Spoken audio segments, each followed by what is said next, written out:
MK channel சார்பாக அனைவருக்கும் வணக்கம். பழைய இந்திய இதிகாசங்களில் ஒன்று மகாபாரதம். இந்த மகா காவியம் நம் மனித வாழ்க்கையில் பல நுணுக்கமான உண்மைகளை எடுத்துரைக்கிறது. அத்தகைய ஆழமான ஒரு வாழ்க்கை படத்தை நமக்கு உணர்த்தும் சம்பவம் சல்லியன் என்ற ஒரு மன்னரின் கதை. இந்த கதை மூலம் நமக்கு உணர்த்தும் பாடம், அவசியம் இல்லாம தெரியாதவங்க வீட்டுல நம்ம சாப்பிட கூடாது என்பதுதான். அப்படி சாப்பிட்டா என்ன நடக்கும் என்பதை இந்த மகாபாரத கதை மூலம் நம்ம தெரிஞ்சுக்கலாமா? பாண்டவர்கள் 12 ஆண்டுகள் வனவாசமும் ஓராண்டு காந்துரையும் அஞ்ஞாதவாசமும் முடிச்சுக்கிட்டு வெளிப்படுறாங்க. ஆனா துரியோதனன் சொன்ன மாதிரி நாடு தரல. அதனால தடுக்க முடியாத காரணத்தால போர் தொடங்க வேண்டிய சூழ்நிலை அமைந்து விட்டது. இரண்டு தரப்பினரும் போருக்கு படை திரட்டுறாங்க. பாண்டவர்கள் உபலாவியம் என்னும் இடத்திலிருந்து படை திரட்டிட்டு இருக்காங்க. பாண்டவரோட தந்தை இருக்காரே பாண்டு, அவருக்கு 2 மனைவிகள். மூத்தவங்க குந்தி தேவி, அவங்களுக்கு தர்மன், பீமன், அர்ஜுனன் என்று 3 மகன்கள் இருந்தாங்க. இரண்டாவது மனைவி மாத்ரி, அவருக்கு நகுலன், சகாதேவன் என்ற 2 மகன்கள். இந்த மாத்ரியின் உடன் பிறந்தவர் தான் சல்லியன், இந்த கதையின் நாயகன். அவரு மகாபாரதத்தில் அர்ஜுனன், கர்ணன், பீமன் உள்ளிட்ட மாவீரர்களை போல எவராலும் வெல்ல முடியாத ஒரு வீரன் இருந்தா அவர் தான் இவரு வில் வீச்சு, வாள் வீச்சு, வேல் வீச்சு, இது எதுலயுமே அவரை வெல்ல யாராலும் முடியாது. அப்படிப்பட்ட சல்லியனுக்கு மிகப்பெரிய பலவீனம் என்னன்னா ஒரு பசி. அந்த பசி வந்தா இவரால தாங்கவே முடியாதாம். பசி மட்டும் வந்துடுச்சுன்னா எதையுமே கவனிக்க மாட்டாராம். இந்த சல்லியன் என்ன செய்யறாரு, தன்னோட மருமகன்களுக்கு உதவுவதற்காக உபலாவியம் நோக்கி தன்னோட பெரும் படைகளோட வந்துட்டு இருக்காரு. இந்த செய்தியை எப்படியோ தெரிஞ்சுக்கிட்டான் துரியோதனன். இந்த சல்லியனை எப்படியாச்சும் தன்னோட படைக்கு உதவியா சேர்த்துக்கணும் அப்படின்னு நினைக்கிறான். அதுக்கு அவன் ஒரு திட்டமும் போடுறான். அது என்னன்னா, சல்லியன் நெடுந்தூரம் படைகளோட வராரு. நடுவுல ஒரு பெரிய பாலைவனம் குறுக்கிட்டது. ஒரே வெயில், வெப்ப காற்று, புழுதி புயல் வேற. அதனால படை வீரர்கள் தாகத்தாலும் பசியாலும் துடிச்சிட்டாங்க. நான் உலர்ந்து போயிடுச்சு, நட தளர்ந்து போயிடுச்சு. இவருக்கும் பசி தாங்க முடியல. எங்கேயும் நிழலே கண்படல. அப்போ தன்னோட படைகள் சோர்ந்து போவதை பார்த்து சல்லியன் வேதனைப்படுறாரு. இந்த பாலைவனம் எவ்வளவு தூரம் இருக்குதுன்னு தெரியலையே அப்படின்னு பசியோட வராரு. எப்படியோ கொஞ்ச தூரம் போலான்னு நினைக்கிற நேரத்துல என்ன ஒரு அதிசயம், வழியில ஒரு பெரிய பந்தல். அளவு கடந்து இவருடைய படைகள் தங்குவதற்கு ஏற்ற மாதிரி விசாலமா இருந்தது அந்த பந்தல். அந்த பந்தலுக்குள்ள இருந்து கொஞ்சம் பேர் வந்து சல்லியனையும் அவருடைய படை வீரர்களையும் பந்தலுக்குள்ள அழைச்சிட்டு போறாங்க. முதல்ல தாகத்துக்கு இளநீரும் மோரும் கொடுக்குறாங்க. யானைகளுக்கும் குதிரைகளுக்கும் கூட தண்ணீரும் கரும்பும் அருகம்புல்லும் அங்க குவிக்கப்பட்டு இருந்தது. கொஞ்ச நேரத்திலேயே அறுசுவை சாப்பாடு பரிமாறினாங்க. எல்லாரும் சாப்பிட்டுட்டு குளிர்ந்த நிழல்ல இலைப்பாரிட்டு இருந்தாங்க. நடு பாலைவனத்துல இந்த வெயில் நேரத்துல இப்படி ஒரு விருந்து உபசாரம் கொடுத்தது யாரு அப்படின்னு சல்லியன் யோசிச்சுட்டு இருந்தாரு. இந்த அரசியல் செய்த அரவோனுக்கு என் உடல், பொருள், ஆவி அனைத்தும் உதவுனாலும் கைமாறு ஆகாது அப்படின்னு அவருடைய வாய் அவருக்கே தெரியாம உரக்க சொல்லிடுச்சு. அவ்வளவு நேரம் மறைஞ்சிட்டு இருந்த துரியோதன அப்பதான் சல்லியன் முன்னாடி வந்து நிக்கிறான். என்ன மாமா, சௌக்கியமா அப்படின்னு சொல்லிட்டு, மாமா, உங்களுடைய மருமகனாகிய நான் தான் உங்களை உபசரிக்க இந்த பேரு பெற்றேன். நீங்க எனக்காக உடல், பொருள், ஆவி தருவேன்னு சொன்னீங்க இல்லையா? வரப்போற போரில் எனக்கு துணையா நின்னா அதுவே போதும். அதுதான் நான் எதிர்பார்க்கும் கைமாறுன்னு சொல்றான் துரியோதன. விருந்து சாப்பிட்ட மகிழ்ச்சியில தன்னை மறந்து சொல்லிய செயல் சல்லியனோட கடமைக்கு மாறாக அமைந்துடுச்சு. அடடா, இத துரியோதன ஏற்பாடு செஞ்ச விருந்தா, தெரியாம இப்படி சாப்பிட்டுட்டேனேன்னு அப்பதான் வருத்தப்படுறாரு சல்லியன். ஆனா வருத்தப்பட்டு என்னங்க பிரயோஜனம்? ஒரு முறை விருந்தை ஏற்றுக்கொண்ட பிறகு மறுப்பது தர்மத்திற்கு எதிராக இருக்குமே. அதனால சல்லியன் வேற வழியே இல்லாம கௌரவ தரப்புல போரிட ஒத்துக்கிட்டாரு. இப்படியாகத்தான் செஞ்சோற்று கடனுக்காக துரியோதனன் தரப்பில் நின்று போரிட வேண்டிய நிலைமை சல்லியனுக்கு நேர்ந்தது.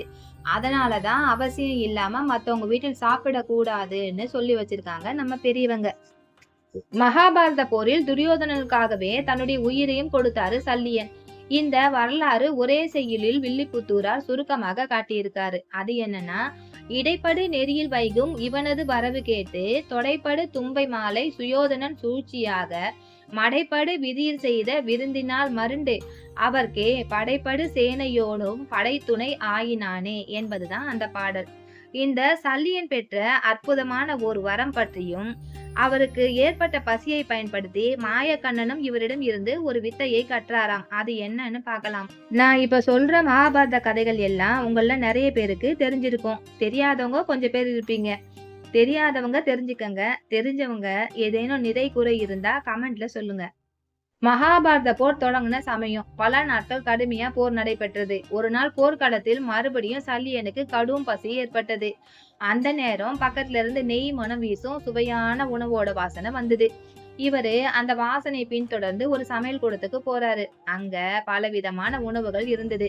பசி காரணமா அவரு வயிறு நிறைய சாப்பிட்டுட்டாரு. சாப்பிட்டதுக்கு அப்புறம் யோசிக்கிறாரு, இவ்வளவு அற்புதமான உணவை செஞ்சது யாரு, அவரை பாராட்டணுமே அப்படின்னு. அதனால சமையல் கூடத்துக்குள்ள போறாரு.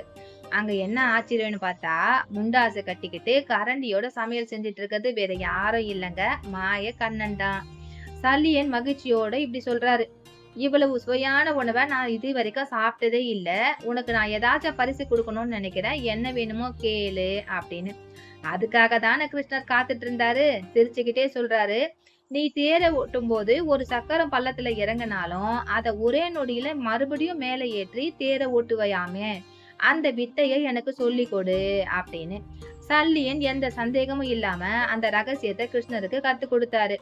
கர்ணன் அர்ஜுனன் யுத்தம் நடக்குது. மகாபாரத போரின் 17வது நாள் மிக முக்கியமானது. அன்று கர்ணனும் அர்ஜுனனும் நேருக்கு நேர் மோதிக்கிட்டாங்க. கர்ணனோட தேரை ஓட்டியது சல்லியன், அர்ஜுனரோட தேரை ஓட்டியது கிருஷ்ணர். போர் கடுமையாக நடந்தது. அர்ஜுனரின் அம்புகள் மழை போல பொழிந்தது.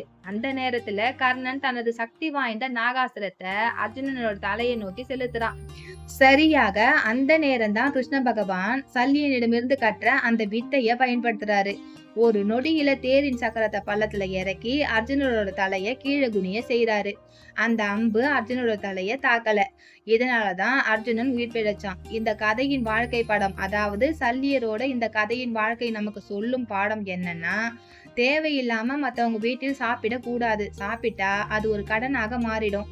அந்த கடன் சில நேரங்களில் நம்மை விரும்பாத பாதைக்கு இழுத்து செல்லலாம். இதனாலதான் பழங்காலத்தில் ஒரு நல்ல பழக்கம் இருந்தது. அது என்னன்னா, ஒருத்தவங்க மருமகன் வீட்டுக்கோ இல்ல சொந்தக்காரங்க வீட்டுக்கோ போனா வெறும் கையோட போக மாட்டாங்களாம். அரிசி, காய்கறி, பழங்கள் போன்றவற்றை எடுத்துட்டு போய் கொடுத்துட்டு தான் அங்க சாப்பாடு சாப்பிடுவாங்களாம். வெறும் கையை வீசிக்கிட்டு போய் சாப்பிடக்கூடாது என்ற நெறி இந்த பழமையான வாழ்க்கை அறிவிலிருந்து தான் வந்தது என்று சொல்லப்படுகிறது. இப்போது நாம் சல்லியன் பெற்ற அற்புதமான வரம் என்ன, அந்த வரத்தை வைத்து கிருஷ்ண பகவான் அவனை வீழ்த்த செய்த சூழ்ச்சி என்ன பார்க்கலாமா? சல்லியன் மிகப்பெரிய வீரன் என்பது அனைவருக்கும் தெரியும். ஆனா அவன் பெற்றிருந்த வரம் என்ன என்பது கண்ணனை தவிர வேறு யாருக்கும் தெரியாது. அது என்ன வரம் என்றால், சல்லியனை எதிர்த்து கோபத்தோடு யாராச்சும் போரிட்டா அவங்களுடைய பலம், அதாவது எதிராளியோட பலம் 1000 மடங்காக சல்லியனையே போய் சேரும் என்பதுதான் அவன் பெற்ற வரம். இது மட்டும் துரியோதனனுக்கு தெரிஞ்சிருந்தா போர்க்களத்தில் சல்லியனைத்தான் முதன்மையாக இறக்கி விட்டிருப்பான். இத பத்தி பாண்டவர்களிடம் கண்ணன் தெரிவிக்கிறாரு. பீமன் சல்லியனோட போரிடுதா சொல்றான். ஆனா கண்ணன் அவரை தேர்வு செய்யல. ஏன்னா பீமனின் கோபம் அனைவரும் அறிந்தது. அப்போ சல்லியனுக்கு எதிராக அந்த கோபம் வெளிப்படும் போது பாண்டவர்களுக்கு தானே பேராபத்து நடக்கும். அதனாலதான் கண்ணன் தர்மனை தேர்வு செய்தாரு. மேலும் சல்லியனோட போரிடும் போது நீ சிரித்த முகத்தோடு தான் யுத்தம் செய்ய வேண்டும் தர்மா அப்படின்னு போதனையும் செய்தாரு. அதன்படியே போரின் இறுதி நாளில் சல்லியனுக்கு எதிராக போரிட்ட தர்மன் தன்னுடைய முகத்தில் எந்த காரணத்தை கொண்டும் கோபத்தை வெளிக்காட்டவில்லையாம். அதனாலதான் ஒரு சாதாரண ஈட்டியை கொண்டு ஒரே வீச்சில் சல்லியனை தர்மரால வீழ்த்த முடிந்தது என்று மகாபாரத கதை சொல்கிறது. இந்த பகுதி உங்களுக்கு பிடிச்சிருக்கா? பிடிச்சிருந்தா லைக் பண்ணுங்க, கமெண்ட் பண்ணுங்க, சப்ஸ்கிரைப் பண்ணுங்க. நன்றி, வணக்கம்.